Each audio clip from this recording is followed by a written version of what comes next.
So let's talk about the important and technical concept at its basis representation of splines. Splines को हम एक combination of basis functions की form में लिखते हैं. मतलब हर piece of polynomial एक basis function बनाता है. यानी कि regression spline is equals to one linear combination of these basis function. ये representation हमें regression techniques के through easily coefficients estimate करने देता है, बिल्कुल स्टैंडर्ड रिग्रेशन की तरह. नाउ क्वेश्चन इज दैट कि नोट्स कहाँ लगाएंगे.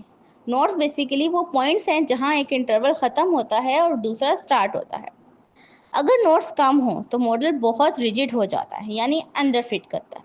एंड अगर नोट्स ज़्यादा हो तो मॉडल फ्लेक्सिबल हो जाता है एंड ओवर फिट करता है.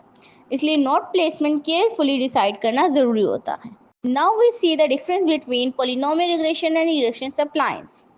पॉलिनोमियल रिग्रेशन एक ही ग्लोबल कर्व फिट करता है, बाउंड्रीज पर अनस्टेबल हो जाता है, जबकि रिग्रेशन सप्लाइंस डेटा को इंटरवल्स में तोड़कर लोकल पॉलिनोमियल्स फिट करते हैं.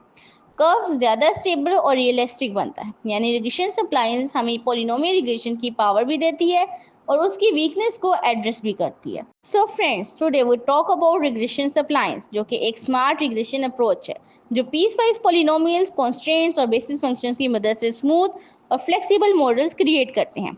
उनका प्रैक्टिकल यूज़ फाइनेंस, मार्केटिंग और हेल्थ केयर जैसी फील्ड्स में बहुत कॉमन है, जहां कॉम्प्लेक्स ट्रेंड्स को एक्यूरेटली मॉडल करना ज़रूरी होता है.